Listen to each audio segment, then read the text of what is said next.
Welcome to another episode of the Jampack Report, today for January the 14th of 2021. Of course, my name is Samuel Adams, and this is a daily gaming news podcast meant to bring you the hottest news you need to know from around the industry. Hosted on YouTube and podcast services around the world 5 days a week, it's your one-stop shop for everything you need to know. So, if you enjoy the show and you like what you see, hit that subscribe button and keep coming back for more. But there is plenty of huge news to dive into today, and first and foremost, there is a new Star Wars game coming from Ubisoft's The Division studio. Ubisoft is making a new Star Wars game. The publisher and Disney's Lucasfilm Games announced on Wednesday that a new story-driven open-world Star Wars adventure is currently in development at Ubisoft's Massive Entertainment, the Swedish studio known for its work on the Tom Clancy's The Division series. The untitled Star Wars game will make the most of Massive's cutting-edge technologies, including the Snowdrop engine, to deliver a groundbreaking Star Wars adventure, Ubisoft said in a news release. Yves Guillemot, co-founder and CEO of Ubisoft, called the announcement the beginning of a long-term collaboration with Disney and Lucasfilm Games. Massive's Julian Geraghty will serve as creative director on the new Star Wars project. The game will utilize the studio's Snowdrop game engine. This is a lore that we love, and we want to do it justice with a game and story that bring both lifelong and new fans on an immersive and outstanding journey that will stay with them for years, Geraghty said. Ubisoft and Lucasfilm Games did not announce details, a release window, or platforms for their new Star Wars game. Star Wars fans are likely aware that another publisher, Electronic Arts, inked a deal with Disney in 2013 to develop games based on the property created by George Lucas exclusively. EA and Disney's arrangement was set to last 10 years and has so far led to multiple game releases and multiple game cancellations. According to a separate statement released by EA on Wednesday, the publisher will continue to develop games based on the Star Wars franchise. "We are proud of our long-standing collaboration with Lucasfilm Games, which will continue for years to come," EA said in a statement to Polygon.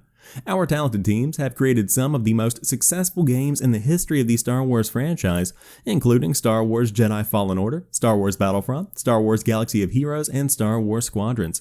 We love Star Wars and look forward to creating more exciting experiences for players to enjoy." On the official Star Wars website, Lucasfilm said that EA will play a big role in the future of Star Wars gaming. "We are really proud of the games we have created with EA," Lucasfilm Games Vice President Doug Riley added. "We will continue working with them, and our relationship has never been stronger. While we may not have a lot of details to share at the moment, we've got a number of projects underway with the talented teams at EA."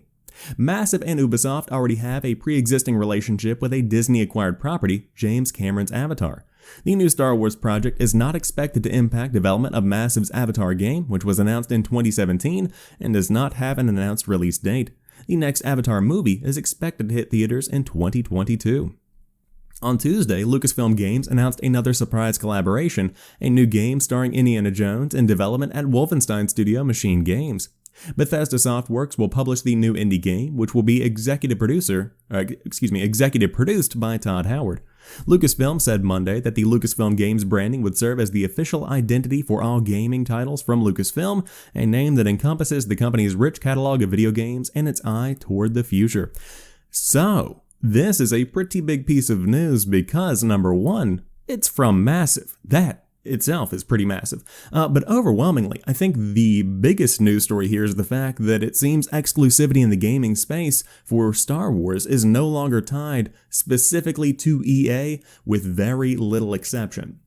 That is very exciting, because I personally am not one that think EA has driven Star Wars into the ground. In fact, I think they've done pretty well with it. While there were some missteps with Battlefront and Battlefront 2 specifically, you do see Jedi Fallen Order, Squadrons, the Battlefront games themselves, now that they've been fixed, a lot of good content there. Now, could more have been done?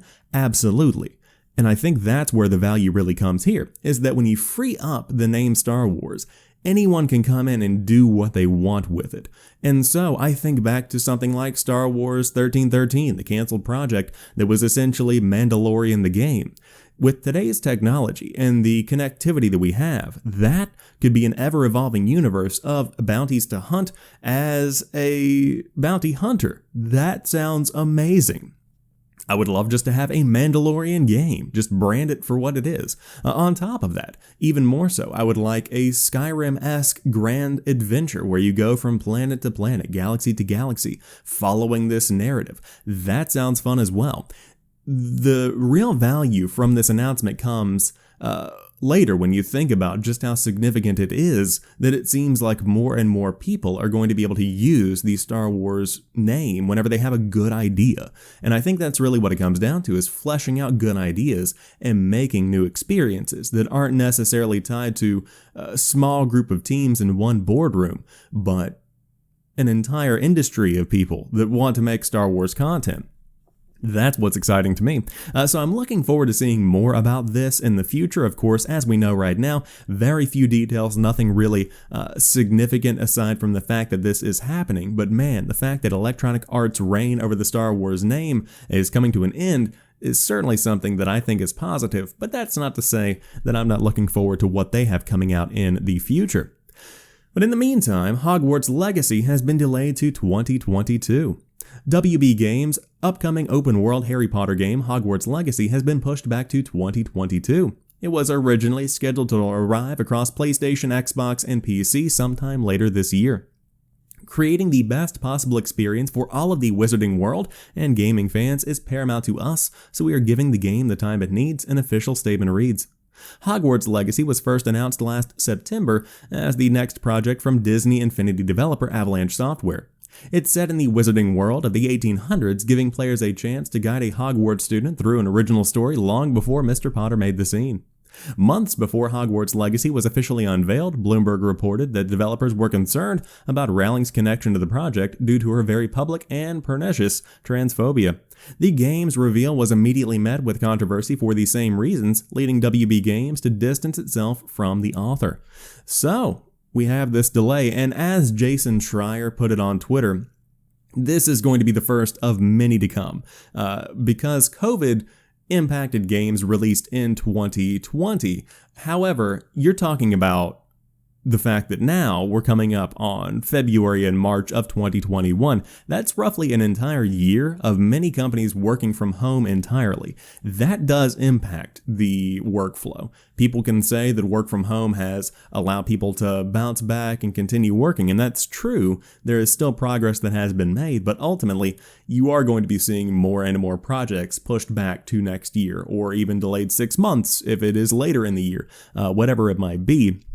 You definitely see the impact, and one place you can see the impact is through Cyberpunk 2077, also from the first initial state of the game, but also now in the roadmap that has been adjusted, because Cyberpunk 2077's first big patch arrives in 10 days. Meanwhile, CD Projekt Red has apologized for the launch yet again. CD Projekt Red has kicked off the year with an apology and a commitment to fixing the game it shipped broken last year. Cyberpunk 2077 developer CD Projekt Red has posted an apology video to try and explain how and why the studio decided to ship the PS4 and Xbox One versions in the state they were in. The studio also gave an update on the free DLCs promised in the PlayStation 5 and Xbox Series X and S patches.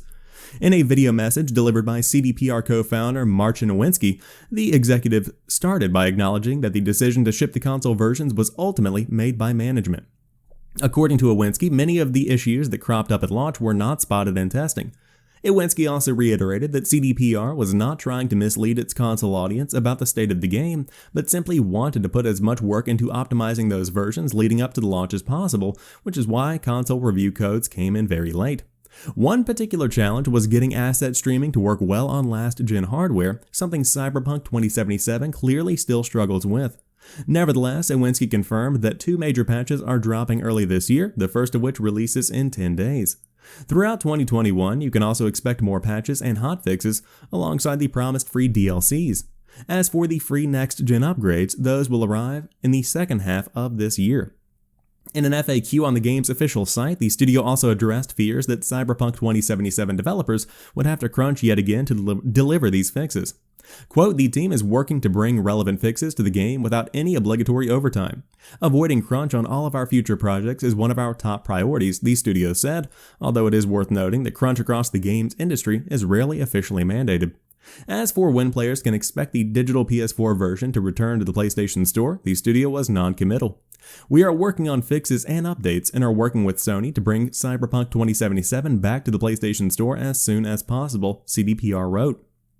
I'd like to end this video by assuring you that we treat this entire situation very seriously and we are working hard to make it right, Iwinski said in closing.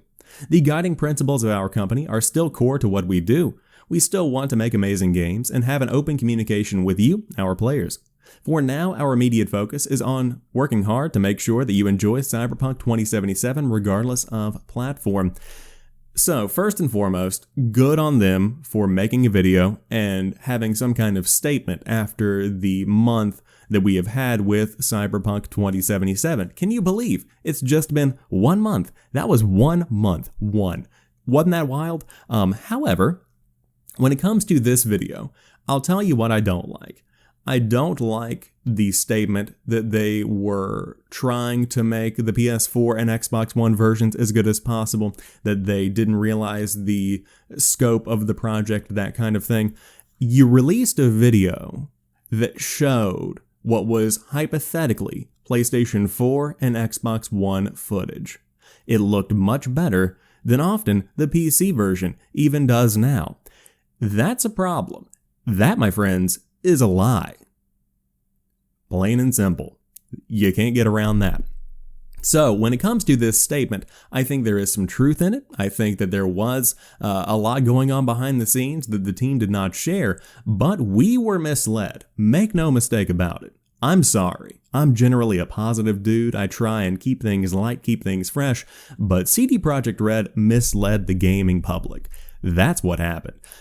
Now, with that being said, going forward, there is still a lot to talk about because now you have this roadmap, and of course you can't really see that unless I keep it small like this, but ultimately you have the release here, these 3 hotfixes that were released during the month of December, then the new year hit, so now we are coming up on patch number 1, and then patch number 2 is going to be coming in February, so this point marks February here.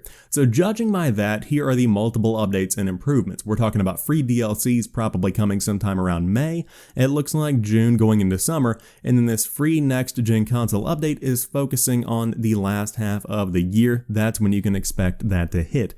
So it looks like, if I had to guess, you are going to be getting a fall 2021 release for the next gen version of Cyberpunk 2077, which is when I will be diving back in. But this still leaves a bad taste in my mouth. I'm still not convinced that this is something that is done in good faith. I'm still not convinced that this is just saving face, because keep in mind, there are lawsuits involved now. Plain and simple. You've got to make statements, you've got to try and win public favor yet again, because you're just not in a good situation as it stands currently.